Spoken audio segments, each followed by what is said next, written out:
Hello दोस्तों, नमस्कार। मेरा नाम है संदीप और आप सभी का वेलकम है नथिंग इम्पॉसिबल के यूट्यूब चैनल पर। आशा करता हूं और उम्मीद करता हूं आप सभी बहुत ही अच्छे होंगे और आप सभी की प्रिपरेशन भी बहुत ही अच्छे तरीके से चल रही होगी। तो फ्रेंड्स, आज के इस वीडियो में हम लोग यूजीसी नेट फर्स्ट पेपर में एग्ज़ाम 2022 और 23 के पॉइंट ऑफ व्यू से, इसके साथ ही साथ करंट टाइम में जो आपका एग्ज़ाम होने वाला है उसके भी पॉइंट ऑफ व्यू से आईसीटी वाले यूनिट से एसआईक्यू के महत्वपूर्ण प्रश्नों को कवर करने वाले हैं। एसआईक्यू का मतलब होता है सुपर इंपॉर्टेंट क्वेश्चन, यहाँ पर पहले भी मैंने बताया है। और यहाँ पर जो हमारा यूनिट होगा इंफॉर्मेशन एंड कम्युनिकेशन टेक्नोलॉजी, यानी कि सूचना एवं संचार प्रौद्योगिकी वाले यूनिट से हम 25 इंपॉर्टेंट क्वेश्चन आज के इस वीडियो में करने वाले हैं। और ये हमारा पार्ट 3 है। इससे पहले भी मैंने 2 पार्ट आपको प्रोवाइड किए हैं और उन 2 पार्ट में भी मैंने आपको 25 क्वेश्चन जो है कंप्लीट कराए हैं। और वो सारे प्रश्न अपने आप में ही काफ़ी ज़्यादा महत्वपूर्ण है, जो आपको एग्जाम में काफ़ी ज़्यादा हेल्प करेंगे। इसके साथ ही साथ मैं आपको बता दूं कि इन कम समयों में अगर आपने कुछ भी नहीं पढ़ा है तो चैनल पे मैंने बहुत सारी वीडियो अपलोड कर रखी है। लगभग हर यूनिट से मैंने क्वेश्चन कवर किया है और इसके साथ ही साथ प्रीवियस ईयर के क्वेश्चन पेपर को भी बहुत ही डिटेल में सॉल्व कराया है। तो अगर आप उन वीडियो को भी देख लेते हैं तो भी आप पेपर 1 में एक अच्छा स्कोर कर सकते हैं, क्योंकि 2-3 यूनिट ऐसे हैं जहां पे आप पूरा मार्क्स ला सकते हैं। जैसे डीआई वाला हो गया, आपका मैथ वाला जो सेक्शन हो गया, मैथमेटिकल एप्टीट्यूड वाला, और आपका रीडिंग कॉम्प्रिहेंशन वाला। यहाँ पर थोड़ा सा भी अगर आप प्रैक्टिस करते हैं और अच्छे तरीके से प्रश्नों को सॉल्व करते हैं तो यहाँ पर पूरा मार्क्स या नंबर आप प्राप्त कर सकते हैं इन यूनिट से। अब बाकी के यूनिट से आप 2-2, 3-3 क्वेश्चन भी अगर सही कर पाते हैं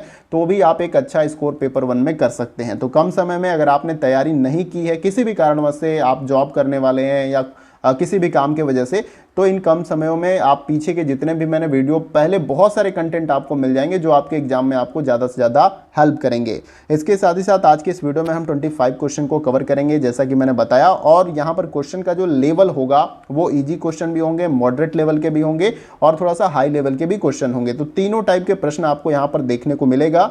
और बहुत सारे छात्र या विद्यार्थी मुझे कमेंट कर रहे थे कि सर आप इजी क्वेश्चन करा रहे हैं, ऐसे क्वेश्चन आज के समय में नहीं आते हैं। तो मैं बता दूं कि देखिए 5 प्रश्न आपसे पूछे जाते हैं एक यूनिट से, तो वहां पर 2 या 1 क्वेश्चन ऐसा भी आता है जो इजी ही रहता है। मैंने 2021 का भी क्वेश्चन आपको सॉल्व कराया, वहां पर आप देख पा रहे होंगे कि 1 आध या 2 क्वेश्चन आपको इजी टाइप के पूछते हैं, बाकी 3 क्वेश्चन जो है कथन कारण का हो गया, मैचिंग वाला, इस टाइप के क्वेश्चन आपको देखने को मिल जाते हैं। तो बाकी हम आज के इस वीडियो में ये सारे क्वेश्चन प्रैक्टिस सेट की तरह जो है कवर करेंगे। आपको सभी प्रश्नों का जवाब देना है और कम समय में मैं ये वीडियो आपको कंप्लीट कर दूंगा ताकि आपका समय बचे और आप भी तैयारी में, मतलब और एक्स्ट्रा टाइम जो है अपने तैयारी में आप लगा सके। तो चलिए फ्रेंड, वीडियो को स्टार्ट करते हैं।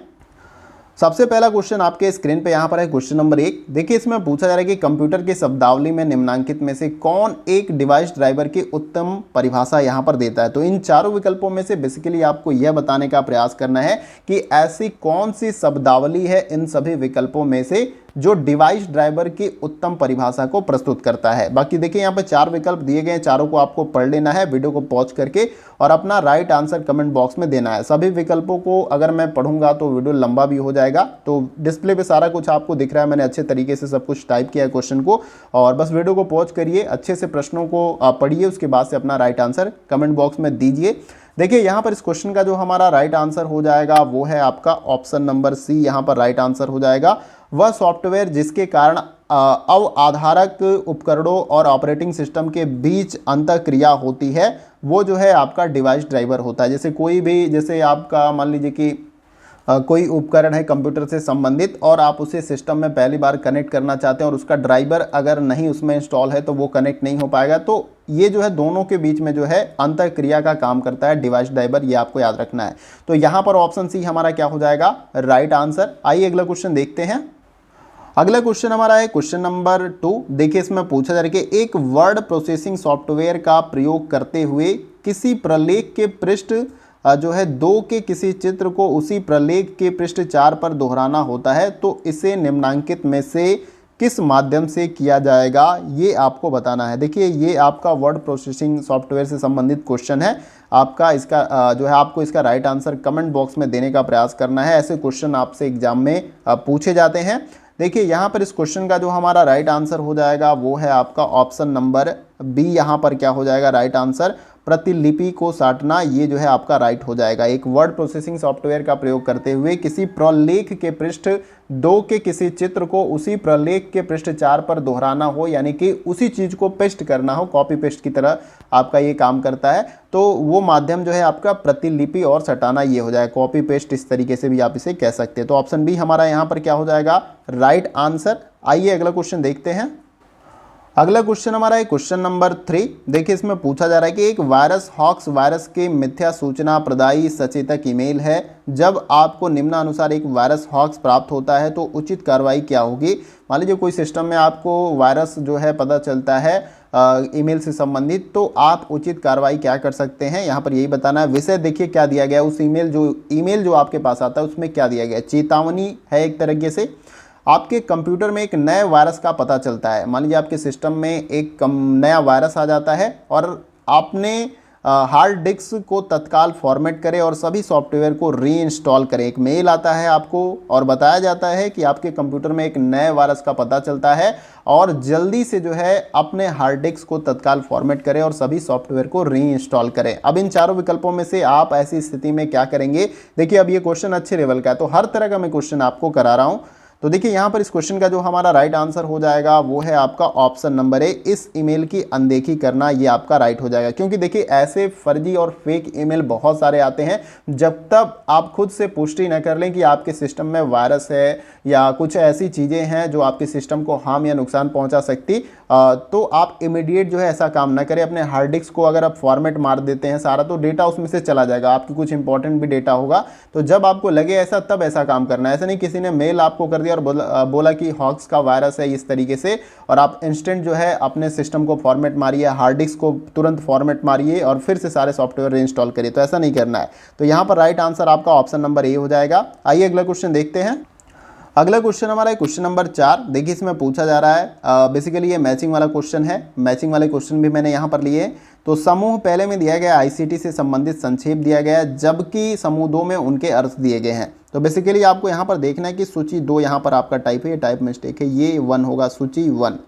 सूची 1 में शब्द संक्षेप दिया गया यानी कि शॉर्ट नेम दिया गया है, और सूची 2 में उसका अर्थ दिया गया यानी कि इस शॉर्ट नेम का जो है क्या फुल फॉर्म होगा, अर्थ क्या होगा, उसके साथ आपको मैच करना और नीचे दिए गए इन 4 विकल्पों में से आपको अपना राइट आंसर बताने का प्रयास करना है। तो सिंपली वीडियो को पॉज करिए, मैच करिए और अपना राइट आंसर बताइए।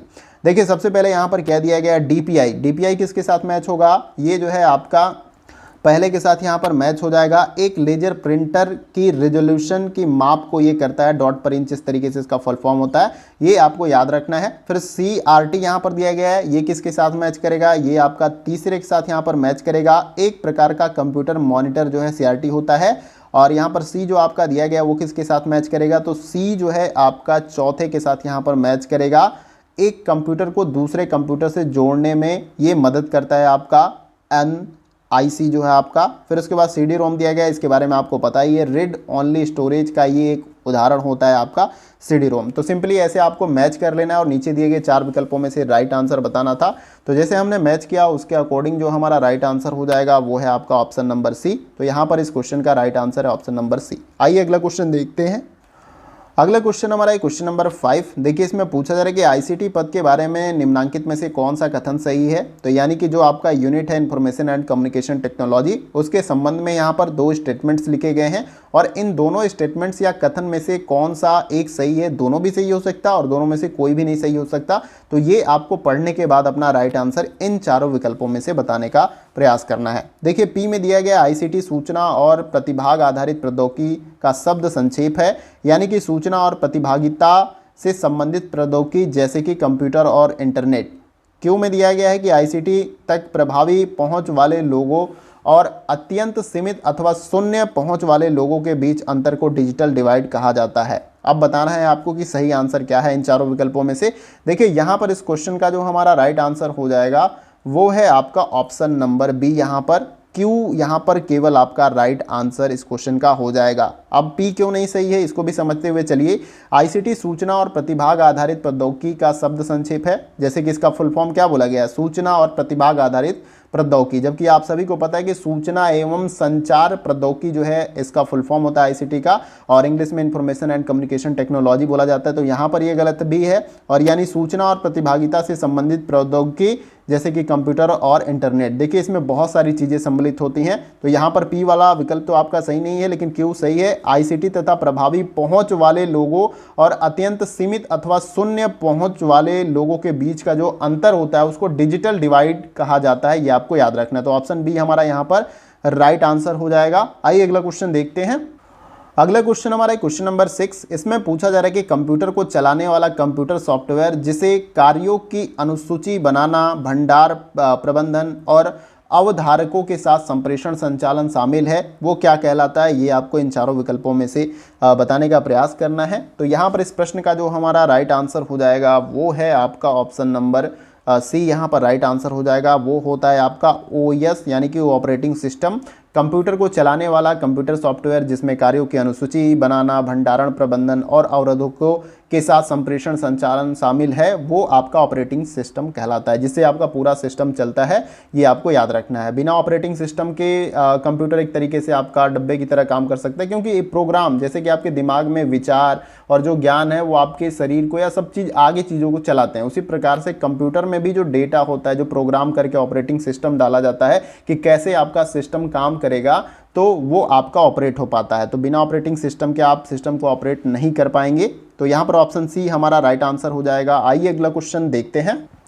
अगला क्वेश्चन हमारा है क्वेश्चन नंबर 7। अब देखिए यहाँ पर ये क्वेश्चन आपको बहुत इजी लग रहा होगा। कुछ विद्यार्थी कहेंगे सर ऐसा क्वेश्चन नहीं आता है। भाई ऐसा नहीं आता होगा तो आप इसको याद भी तो रख सकते हो। इसको मैचिंग वाले में भी दे सकता है कि पीडीएफ का फुल फॉर्म क्या हो सकता है, इसको मिलान करिए और भी कई सारे विकल्प देके। तो अगर आपको इसके बारे में भी याद रहेगा तो आप बड़े प्रश्नों को अगर इसमें से देता है विकल्प बना के तो आप उसे सॉल्व कर सकते हो। पीडीएफ का जैसे फुल फॉर्म यहाँ पर पूछा जा रहा है तो इसका फुल फॉर्म क्या होगा ये आप कमेंट बॉक्स में बताएं। तो देखिए इसका फुल फॉर्म आपका हो जाएगा ऑप्शन नंबर ए, यहाँ पर पोर्टेबल डॉक्यूमेंट फॉर्मेट जो है पीडीएफ का फुल फॉर्म होता है। तो जैसे मैचिंग वाला क्वेश्चन होता है, एक तरफ मान लीजिए कि शॉर्ट फॉर्म दे दिया गया, एक तरफ उसका अर्थ या फुल फॉर्म दे दिया, तो इसमें पीडीएफ भी आपका दे दिया गया, यहाँ पर पीडीएफ आपका हो गया और भी कई सारी चीज़ें, जीआईएफ हो गया, जीआईएफ फाइल जो होता है आपका, तो उसका मिलान करना। तो अब तो पता चल गया पीडीएफ का, जैसे पहले से पता है तो अच्छी बात है, नहीं भी पता है तो फुल फॉर्म आपको पता चल गया। तो मैचिंग वाले क्वेश्चन में भी आपको हेल्प कर सकता है। तो शॉर्ट क्वेश्चन है लेकिन इंपॉर्टेंट है। आइए अगला क्वेश्चन देखते हैं। अगला क्वेश्चन हमारा है क्वेश्चन नंबर 8। पूछा जा रहा है इसमें कि 1 टेराबाइट किसके बराबर है। तो ऐसा भी क्वेश्चन कहेंगे आप नहीं आएगा, लेकिन यहाँ से जो है क्वेश्चन आपको मैचिंग वाले मेमोरी के टाइप में बनाए जा सकते हैं। जैसे मान लीजिए 1 टेराबाइट किसके बराबर है ये पूछ लिया गया, इसका राइट आंसर आपको कमेंट बॉक्स में बताना था। तो इसका जो राइट आंसर आपका हो जाएगा वो है आपका 1025 गीगाबाइट, ये आपका हो जाएगा यहाँ पर। और इसी प्रकार से मान लीजिए 1 टेराबाइट में पूछ लिया गया तो उसी प्रकार से आपसे पूछ लिया जाएगा कि 1 जीबी में जो है कितना एमबी होता है। तो आपको ये भी याद रहना चाहिए 1024 या 25 एमबी आपका होता है। इसी प्रकार से 1 एमबी में कितना केबी होता है 1025। तो ये आपको याद रहेगा, तभी तो आप मैचिंग वाले क्वेश्चन को भी बना पाओगे। तो ऐसा नहीं कि सभी क्वेश्चन आपको हेल्प करेंगे, जो आपके एग्जाम रिलेटेड कंटेंट पॉइंट्स हैं उन्हीं को मैं कराता हूँ। ऐसा नहीं कि बहुत साइड से कराता हूँ जो आपसे एग्जाम में पूछा ही न जाए। मान लीजिए ऐसे एज इट इज नहीं पूछा जाए, लेकिन किसी और फॉर्मेट में क्वेश्चन बना के इन प्रश्नों को आपसे पूछ लिया जाएगा। उम्मीद है कि आपको समझ में आ रहा होगा और यहाँ पर इसका right answer option number B है। आइए अगला क्वेश्चन देखते हैं। अगला क्वेश्चन हमारा क्वेश्चन नंबर 10। क्वेश्चन नंबर 9 जो है टाइप में विकल्प में बहुत ज़्यादा एरर्स था और क्वेश्चन भी सही से टाइप नहीं हुआ था, तो उसको हमने छोड़ दिया है। तो अगला क्वेश्चन हमारा है क्वेश्चन नंबर 10। देखिए इसमें दिया गया है कि DNS का अर्थ क्या है, यानी कि इसका फुल फॉर्म यहाँ पर आपसे पूछा जा रहा है। तो इसका जो फुल फॉर्म आपका हो जाएगा वो है आपका ऑप्शन नंबर बी, यहाँ पर राइट आंसर हो जाएगा। डोमेन नेम सिस्टम जो है DNS का फुल फॉर्म होता है, याद रखना है आपको। आइए अगला क्वेश्चन देखते हैं। अगला क्वेश्चन हमारा है क्वेश्चन नंबर 11। देखिए इसमें पूछा जा रहा है कि निम्नलिखित में से कौन से कथन सही है। तो यहाँ पर कुछ स्टेटमेंट्स दिए गए हैं और इनको पढ़ना है और आपको नीचे दिए गए कूट के अनुसार बताना है कि कौन कौन से विकल्प वहाँ पे सही हैं। कूट बनाया गया है नीचे। और देखिए सबसे पहले दिया गया मॉडेम एक नेटवर्किंग युक्ति है, दूसरा है मॉडेम एक वोल्टेज स्टेबलाइजर है, और तीसरा दिया गया है यहाँ पर मॉडेम एनालॉग संकेत को डिजिटल संकेत में और डिजिटल संकेत को एनालॉग संकेत में बदलता है। अब इनमें से कौन सा सही है ये आपको इस कूट के माध्यम से बताना है। तो देखिए यहाँ पर इस क्वेश्चन का जो हमारा राइट आंसर हो जाएगा वो है आपका ऑप्शन नंबर सी। यहाँ पर पहला और तीसरा आपका राइट हो जाएगा। मॉडेम एक नेटवर्किंग युक्ति है। मॉडेम का इस्तेमाल आप इंटरनेट चलाने के लिए पहले करते थे, अब तो कम करते हैं। और मॉडेम एनालॉग संकेत को डिजिटल संकेत में और डिजिटल संकेत को एनालॉग संकेत में बदलता है, याद रखना है। तो यहाँ पर 1 और 3 सही हो जाएगा, इसलिए ऑप्शन सी हमारा राइट आंसर हो जाएगा। आइए अगला क्वेश्चन देखते हैं। अगला क्वेश्चन हमारा हो गया क्वेश्चन नंबर 12। देखिए इसमें पूछा जा रहा है कि सिम का अर्थ क्या है, यानी कि फुल फॉर्म पूछा जा रहा है। इस क्वेश्चन को लंबा भी बनाया जा सकता है, बनाने के ऊपर है कि मोबाइल फ़ोन में जो हम सिम का इस्तेमाल करते हैं उसका फुल फॉर्म क्या होगा, मतलब क्वेश्चन कैसे भी बनाया जाता है। लेकिन यहाँ पर 2-3 शब्द में लिख दिया गया तो बहुत ईजी लग रहा होगा आपको। तो सिम का अर्थ क्या है या फुल फॉर्म क्या है ये आपको बताना है। तो देखिए इसका जो राइट आंसर हमारा हो जाएगा वो है आपका ऑप्शन नंबर बी। यहाँ पर राइट आंसर हो जाएगा आपका सब्सक्राइबर आइडेंटिटी मॉड्यूल जो है इसका फुल फॉर्म होता है। बहुत लोगों को पता भी होगा और बहुत लोगों को पता भी नहीं होगा कि सिम कार्ड जो हम इस्तेमाल करते हैं उसका फुल फॉर्म क्या है। तो क्वेश्चन देखिए कई तरीके से बनाया जा सकता है कि व्यक्ति जो है मोबाइल फ़ोन चलाने के लिए जो बात करने के लिए सिम कार्ड का इस्तेमाल करते हैं, मतलब और अच्छे तरीके से क्वेश्चन को किस तरीके से मतलब सेट किया जाता है ये काफ़ी अपने आप में महत्वपूर्ण होता है। तो बस आपको याद रखना है कि सिम कार्ड का या सिम का जो है फुल फॉर्म क्या होता है। तो सब्सक्राइबर आइडेंटिटी मॉड्यूल जो है इसका फुल फॉर्म होता है। तो यहाँ पर ऑप्शन बी हमारा इस क्वेश्चन का राइट आंसर हो जाएगा। आइए अगला क्वेश्चन देखते हैं। अगला क्वेश्चन हमारा है क्वेश्चन नंबर 13। देखिए इसमें पूछा जा रहा है कि निम्नलिखित में से किस प्रिंटर में ड्राई इंक पाउडर का प्रयोग होता है। तो यहाँ पर कई सारे प्रिंटर का विकल्प दिया गया है। तो बेसिकली आपसे पूछा जा रहा है कि ड्राई इंक पाउडर का इस्तेमाल किस प्रिंटर में किया जाता है। तो आई होप कि आप सभी को पता होगा।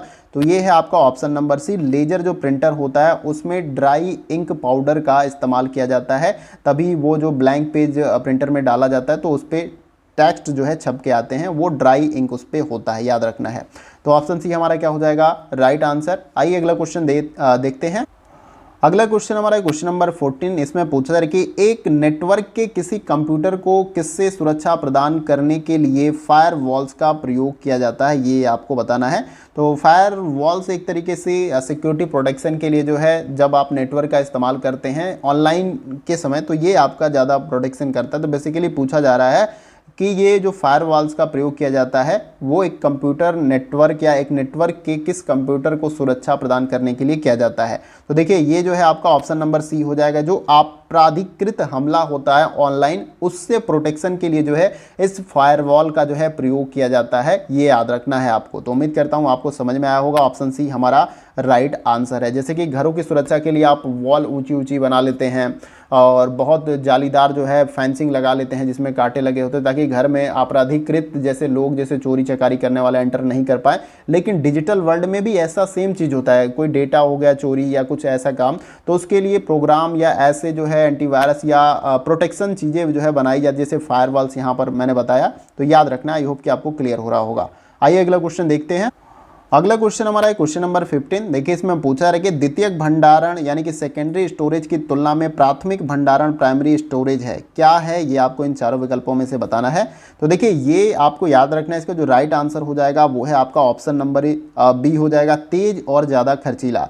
ये तो तेज होता है, मतलब ये मेमोरी काफ़ी फास्ट होती है, लेकिन ये ज़्यादा खर्चीला होता है, यानी कि ये काफ़ी कॉस्टली आता है। जैसे रैम आपका होता है, ये सस्ता तो लगता नहीं है, उसके बजाय आप सेकेंडरी जो स्टोरेज होता है, चाहे चिप हो गया, मेमोरी कार्ड हो गया, हार्ड डिस्क, इसके कंपेरिजन वो काफ़ी ज़्यादा सस्ता होता है, ये आपको याद रखना है। तो यहाँ पर ऑप्शन बी हमारा इस क्वेश्चन का राइट आंसर हो जाएगा। आइए अगला क्वेश्चन देखते हैं। अगला क्वेश्चन हमारा है क्वेश्चन नंबर 16। इसमें पूछा जा रहा है कि इंटरनेट एक्सप्लोरर, मोजिला फायरफॉक्स और ओपेरा क्या कहलाते हैं, ये आपको बताना है। इसका इस्तेमाल आप सभी करते हैं, कंप्यूटर चलाते हैं तो इंटरनेट एक्सप्लोरर का भी इस्तेमाल करते हैं, मोजिला फायरफॉक्स का भी आप इस्तेमाल करते होंगे, ओपेरा, ये सभी क्या है एक प्रकार का ब्राउज़र है जिसमें आप ब्राउजिंग करने का काम करते हैं। तो ऑप्शन डी हमारा क्या हो जाएगा राइट आंसर। देखिए यहाँ पर क्वेश्चन और भी अलग तरीके से बनाया जा सकता है। पूछ लिया जाएगा कि इन सभी विकल्पों में से एक ऐसा विकल्प है जो ब्राउज़र है, तो इनमें से कोई नाम दे दिया जाएगा और बाकी अलग अलग नाम दे दिया जाएगा। तो क्वेश्चन कई तरीके से बनाए जाते हैं। ऑप्शन डी हमारा राइट आंसर हो जाएगा। आइए अगला क्वेश्चन देखते हैं। चाहे यहाँ पर देखिए मैचिंग वाले भी क्वेश्चन बनाए जा सकते हैं कई सारे, जैसे ब्राउजर दे देगा, सर्च इंजन के बारे में गूगल दे देगा और भी सारी चीज़ें दे देगा और उसका एक अर्थ सामने वाले कॉलम में दे देगा, तो कहेगा कि इसके साथ जो है उसको मैच करिए। देखिए बहुत डीप में जाने को अपने आप से जब सोचेंगे और क्वेश्चन बनाएंगे तो आप एक जो है जवाब तक पहुंच सकते हैं, और क्वेश्चन जब सॉल्व करेंगे तो आपका माइंड भी उसी तरीके से वर्क करेगा। तो खुद से भी क्वेश्चन बनाने का प्रयास करें और उसका आंसर भी खुद से सॉल्व करने का प्रयास करें। आइए अगला क्वेश्चन देखते हैं। अगला क्वेश्चन हमारा है क्वेश्चन नंबर 17। देखिए ऐसा क्वेश्चन मैंने कई बार आपको कराया, ईमेल से रिलेटेड ये क्वेश्चन है कि निम्नलिखित ईमेल फील्ड्स में स्वामी को जो है संदेश मिलने पर वह कौन से ईमेल पतों को जान सकेगा, यानी जिसको ईमेल भेजा गया इन सभी में से किसको वो जान सकेगा। एक तो टू वाला सेक्शन है, ramtest.com CC दिया गया है, rajtest.com, ravitest.com, फिर BCC ब्लाइंड कार्बन कॉपी जो है इसका फुल फॉर्म होता है, ये कार्बन कॉपी होता है। तो स्वामी टेस्ट कॉम फिर राम टेस्ट कॉम, इस तरीके से दिया गया है। अब देखिए ईमेल में क्या होता है, जैसे कि एक लोगों को तो हम ईमेल भेज देते हैं, फिर उसके बाद हम चाहते हैं कि एक ही ईमेल जो मैं लिख रहा हूँ वो कई व्यक्तियों को भेज पाऊँ, और ये भी चाहता हूँ कि जो थर्ड व्यक्ति हमारा है उसको भेजता हूँ तो दूसरे व्यक्ति को पता ना चले। तो उस स्थिति में हम BCC का इस्तेमाल करते हैं, ब्लाइंड कार्बन कॉपी को। ये आपको पता रहेगा और जिसे मिलेगा उसे पता रहेगा, बाकी तीसरे व्यक्ति को ये पता नहीं चल पाएगा। तो यहाँ पर इन चारों विकल्पों में से आपको राइट आंसर बताने का प्रयास करना है। देखिए यहाँ पर इस क्वेश्चन का जो हमारा राइट आंसर हो जाएगा वो है आपका ऑप्शन नंबर बी, यहाँ पर राइट आंसर हो जाएगा ramtest.com, rajtest.com और ravitest.com। तो ये जो है आपका राइट आंसर यहाँ पर बन जाएगा। ईमेल फील्ड में से जो है स्वामी के संदेश मिलने पर वह कौन से ईमेल पतों को जान सकेगा, तो वो ramtest.com को और rajtest.com को और ravitest.com को जो है जान सकेगा। इसके बारे में मैंने डिटेल में ICT वाले मैंने हर टॉपिक को कराया, तो उसमें ईमेल वाले सेक्शन को भी मैंने बहुत अच्छे से पढ़ाया है। उम्मीद है कि आपने वो वीडियो देखा होगा, नहीं भी देखा होगा तो चैनल पर जाकर आप सर्च करिएगा, आपको वो वीडियो मिल जाएगा। आइए अगला क्वेश्चन देखते हैं। अगला क्वेश्चन हमारा है क्वेश्चन नंबर 18। देखिए इसमें पूछा जा रहा है कि भंडारण के निम्नलिखित इकाइयों को सही क्रम में रखिए, जिसमें पहले लघुतम इकाइयों से प्रारंभ करते हुए दीर्घतम इकाइयों की ओर चलते जाइए। तो बेसिकली यहाँ पर मेमोरी के विकल्प दिए गए हैं अलग अलग, और इनको आपको क्रम से लगाना है। क्रम क्या होना चाहिए, इस क्रम में रखना है जिसमें पहले लघुतम इकाई, यानी जिसमें सबसे कम डेटा स्टोर हो उसको पहले रखना है, फिर ज़्यादा वाले को ऐसे लास्ट में ले जाना है। तो इस क्रम को लगाने के बाद नीचे दिए गए कूट में से आपको अपना राइट आंसर बताना है। तो देखिए यहाँ पर इस क्वेश्चन का जो हमारा राइट आंसर हो जाएगा वो है आपका ऑप्शन नंबर सी। तो सबसे पहले आपका क्या आएगा, नंबर पे बीट आएगा आपका, फिर दूसरे नंबर पे आपका बाइट आएगा। याद रखते हुए चलिएगा, ये क्वेश्चन बहुत ही इंपॉर्टेंट है, ऐसा क्वेश्चन पूछा जाता है। फिर तीसरे नंबर पे आपका क्या आ जाएगा, ये तीसरे नंबर पे आपका आएगा किलोबाइट आपका आ जाएगा, और फिर उसके बाद से चौथे नंबर पे आपका आ जाएगा मेगाबाइट। ये 4 नंबर मैं लिख देता हूँ यहाँ पर। और उसके बाद से आपका 5वें नंबर पे क्या आ जाएगा, 5वें नंबर पे गीगाबाइट आ जाएगा, ये 5 नंबर पे ऑलरेडी है। और फिर 6 नंबर पे आपका आ जाएगा टेराबाइट। तो ये क्रम आपका राइट हो जाएगा लघुतम से आपका दीर्घतम की तरफ। ऑप्शन सी हमारा राइट आंसर है। आइए अगला क्वेश्चन देखते हैं। अगला क्वेश्चन हमारा है क्वेश्चन नंबर 19। देखिए इसमें पूछा जा रहा है कि कंप्यूटर मेमोरी के बारे में निम्नलिखित में से कौन सा कथन जो है सही है। P और Q और R यहाँ पर स्टेटमेंट्स दिए गए हैं कंप्यूटर मेमोरी के संदर्भ में, और इसमें से कौन सा कथन सही है उसका जवाब आपको इन चारों विकल्पों में से देना है। तो देखिए यहाँ पर इस क्वेश्चन का जो हमारा राइट आंसर हो जाएगा वो है आपका ऑप्शन नंबर बी, केवल Q सही है। यहाँ पर रैंडम एक्सेस मेमोरी, रैम का यहाँ पर फुल फॉर्म में होता है, और ये एक प्रकार का वॉलेटाइल मेमोरी होता है। याद रखना, वॉलेटाइल नॉन वॉलेटाइल के बारे में मैंने पहले भी आपको कई बार बता रखा है, याद रखना है आपको। तो केवल Q वाला विकल्प यहाँ पर सही हो जाएगा। तो आपको देखिए मैं क्वेश्चन भी देता हूँ यहाँ पे, वॉलेटाइल मेमोरी किसे कहते हैं और नॉन वॉलेटाइल, यहाँ पे मैं सेम ये रहेगा आपका, नॉन वॉलेटाइल मेमोरी किसे कहते हैं। इसको जो है लिख कर जो है आप कमेंट बॉक्स में मुझे बताएंगे। ऐसा जो नए विद्यार्थी होंगे वो ऐसा कह सकते हैं, तो उनके लिए एक यहाँ पर छूट है कि वो इंटरनेट से भी सर्च करके मुझे बता सकते हैं। बाकी जो पहले के स्टूडेंट्स हैं उनको मैंने कई बार बताया है, तो वो मुझे कमेंट बॉक्स में लिख कर जरूर बताइएगा। बाकी इस क्वेश्चन का जो हमारा राइट आंसर है ये है आपका ऑप्शन नंबर बी। आइए अगला क्वेश्चन देखते हैं। अगला क्वेश्चन हमारा है क्वेश्चन नंबर 20। देखिए इसमें पूछा है कि एक व्यक्तिगत कंप्यूटर के जिस सर्किट बोर्ड पर बहुत सारे चिप्स लगे होते हैं उसको क्या कहते हैं। आई होप कि ये आपको पता होगा, और उसको मदरबोर्ड कहते हैं। तो कंप्यूटर में जिस बोर्ड पे बहुत सारे चिप्स लगे होते हैं, जिस पे वो आपका मदरबोर्ड होता है। एकदम सर्किट ही होता है, लेकिन इसमें बहुत सारे चिप्स और सारी चीज़ें लगी होती है, इसमें कनेक्शन आपका सप्लाई होता है। जैसे कि आपका एक वायरिंग वाला कनेक्शन घर में होता है, बहुत सारे वायर फैले होते हैं, उसी प्रकार के कंप्यूटर की जो वायरिंग पूरी होती है वो उस बोर्ड पे ही पूरी होती है। कितने शॉर्ट में उसको किया जाता है, ठीक है। तो आई होप कि आप समझ पा रहे होंगे, ऑप्शन सी हमारा राइट आंसर हो जाएगा। आइए अगला क्वेश्चन देखते हैं।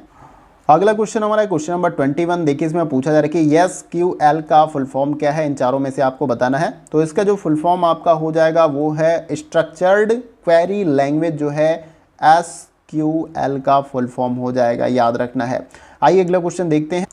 अगला क्वेश्चन हमारा क्वेश्चन नंबर 22। इसमें पूछा जा रहा है कि इंटरनेट बैंकिंग का उपयोग कैसे किया जा सकता है, ये आपको इन चारों विकल्पों में से बताना है। तो इंटरनेट की सुविधा वाले मोबाइल से भी, इंटरनेट की सुविधा वाले लैपटॉप से भी, इंटरनेट की सुविधा वाले कंप्यूटर से भी। तो यहाँ पर सभी आपका सही हो जाएगा, क्योंकि इसमें तीनों विकल्प आपका सही है। इंटरनेट बैंकिंग का उपयोग इन तीनों विकल्पों के द्वारा आप कर सकते हैं, इसलिए ऑप्शन डी हमारा यहाँ पर राइट आंसर है। आइए अगला क्वेश्चन देखते हैं।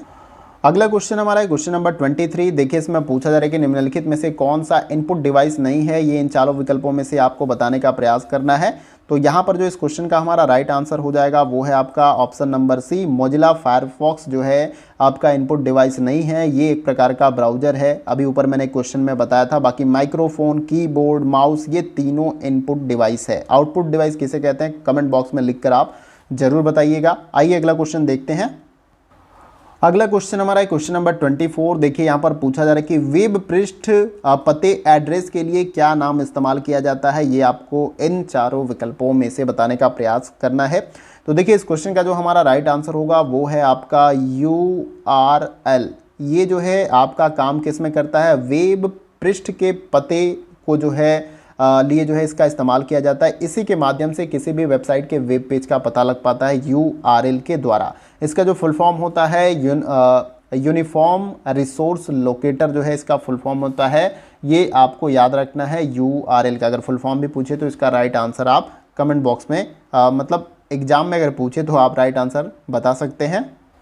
आइए अगला क्वेश्चन हमारा है क्वेश्चन नंबर 25, और ये हमारा वीडियो का लास्ट क्वेश्चन होगा। देखिए इसमें पूछा जा रहा है कि कंप्यूटर से संबंधित कार्यों में प्रयोग हेतु USB का पूरा रूप क्या है, यानी कि फुल फॉर्म यहाँ पर पूछा जा रहा है। ये U हो गया आपका, SB का यहाँ पर फुल फॉर्म पूछा जा रहा है।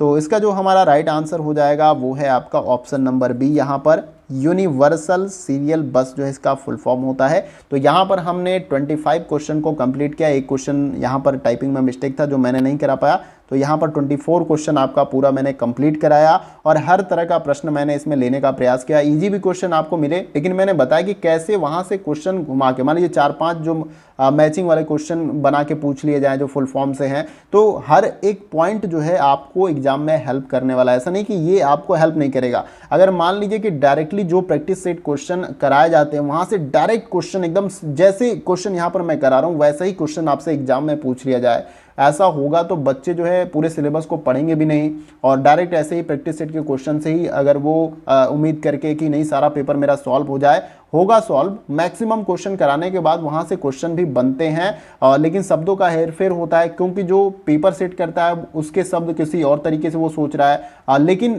तथ्य जो है वही रहने वाले हैं, ये आपको याद रखना है। तो सब कुछ आपको हेल्प करने वाला है, जो सिलेबस के अकॉर्डिंग जो पॉइंट्स है उन्हीं के अकॉर्डिंग मैं क्वेश्चन आपको करा रहा हूँ। और उम्मीद है कि वीडियो का सेशन आप सभी को पसंद आया होगा, सभी प्रश्नों को आपने ईमानदारी पूर्वक अटेम्प्ट किया होगा, और अपना स्कोर 24 में बताइए, क्योंकि एक क्वेश्चन नहीं यहाँ पर हो पाया। तो 24 में से कितना स्कोर आपका रहा है, ईमानदारी से जवाब दीजिएगा, क्योंकि एग्जाम आपका क्लोज आ चुका है। एडमिट कार्ड का जैसे ही कुछ नोटिफिकेशन मुझे मिलता है तो उसके बारे में भी मैं आपको अपडेट दे दूंगा। जो कुछ भी मैं जानकारी आपको देता हूं वो ऑथेंटिक देता हूं। अभी आपका एग्जाम सिटी से रिलेटेड जो नोटिफिकेशन आया था उसके बारे में मैंने आपको अपडेट दिया था। एडमिट कार्ड से रिलेटेड जैसे ही अपडेट मुझे मिलता है वो भी मैं आपको दूंगा। तो चैनल पे अगर आप नए हैं तो चैनल को सब्सक्राइब करिएगा, और उसके बाद से जो बगल में बेल आइकन का ये बटन होता है उसको आपको प्रेस करना है ऐसे ही इंपॉर्टेंट वीडियो की नोटिफिकेशन के लिए। और इस वीडियो को शेयर करिएगा उन ज़रूरतमंद दोस्तों के साथ जो जिनके पास कम समय है, वो तैयारी नहीं कर पाए हैं, ताकि कम से कम बेसिक आइडिया हो जब परीक्षा में बैठे कि कैसे क्वेश्चन पूछे जाते हैं। तो उनको जरूर शेयर करिएगा, काफ़ी ज़्यादा उनको मदद इससे मिल सकती है। इसके साथ ही साथ एग्जाम रिलेटेड अपडेट आपको प्रॉपर वे में मिलता रहे, आप चैनल को सब्सक्राइब कर लीजिएगा और बेल आइकन को प्रेस कर लीजिएगा ऑथेंटिक जानकारी के लिए। तो आज की वीडियो में बस इतना ही, फिर मिलते हैं अगले वीडियो में कुछ और महत्वपूर्ण प्रश्नों के साथ। तब तक के लिए जय हिंद, जय भारत।